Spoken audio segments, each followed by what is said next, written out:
ମୋ ଲାଇଫରେ ଆଜି ମୁଁ କହୁଛି ଯେ ମୋ ଲାଇଫରେ ସବୁଠୁ ଯଦି ବେଷ୍ଟ ନାଟକ ମୁଁ କରୁଥାଏ ତାହେଲେ ଏଇ ସନାତନୀ। ଏଇଟା ମୋ ପାଇଁ ସୌଭାଗ୍ୟର କଥା। ମୋ ଭାଗ୍ୟ ଯେ ମୁଁ ଏଇଭଳିଆ ଚରିତ୍ରଟି ଅଭିନୟ କରୁଛି।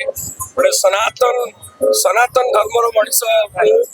ମୁଁ ହିନ୍ଦୁ ଧର୍ମର ଯୋଉ କଥା ଆମେ ବର୍ତ୍ତମାନ ଲୋକଙ୍କୁ ଦେଖେଇବୁ, ସେଥିପାଇଁ ମୁଁ ବହୁତ ଏକ୍ସାଇଟେଡ ଅଛି। ଏଇଟା ବି ସତ କଥା ଯେ ବର୍ତ୍ତମାନ ଆମ ଧର୍ମ ବର୍ତ୍ତମାନ ଯୋଉ ଜାଗାରେ ପହଞ୍ଚିଲାଣି, ତ ଯୁବପିଢିକୁ ଆମେ କିଛି ସଚେତନ କରିବା ପାଇଁ ଏଇଭଳିଆ ପ୍ରୟାସଟେ କରିଛୁ।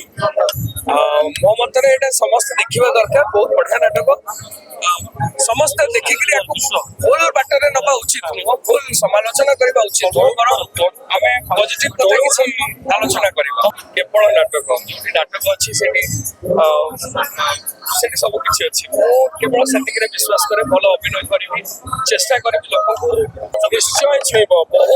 ବହୁତ ବଡ ଆଶା ମୋର ଅଛି। ସନାତନୀ ଯେତିକି ସବୁ ହିନ୍ଦୁ ଅଛନ୍ତି ସମସ୍ତଙ୍କ ହୃଦୟକୁ ନିଶ୍ଚୟ ଛୁଇଁବ।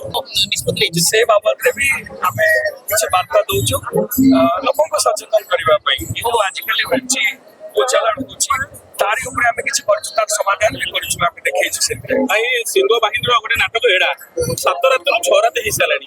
କୋଉ ନାଟକ ଲୋକ ଦେଖିବେ, କୋଉ ନାଟକ ଲୋକ ରିସିଭ୍ କରିବେ, ସେଟା ଦର୍ଶକଙ୍କ ଉପରେ ନିର୍ଭର କରେ। ଦର୍ଶକ ଭଗବାନ। ଦର୍ଶକ ମୁଁ କହୁଛି ପୁରା ମୋ ଲାଇଫର ସବୁଠୁ ବେଷ୍ଟ ନାଟକ ଯଦି କିଛି ଥାଏ ସେଇଟା କେତେ ଏଫର୍ଟ ଦେଇଥିଲେ ଆଜ୍ଞା ଏଇ ନାଟକ?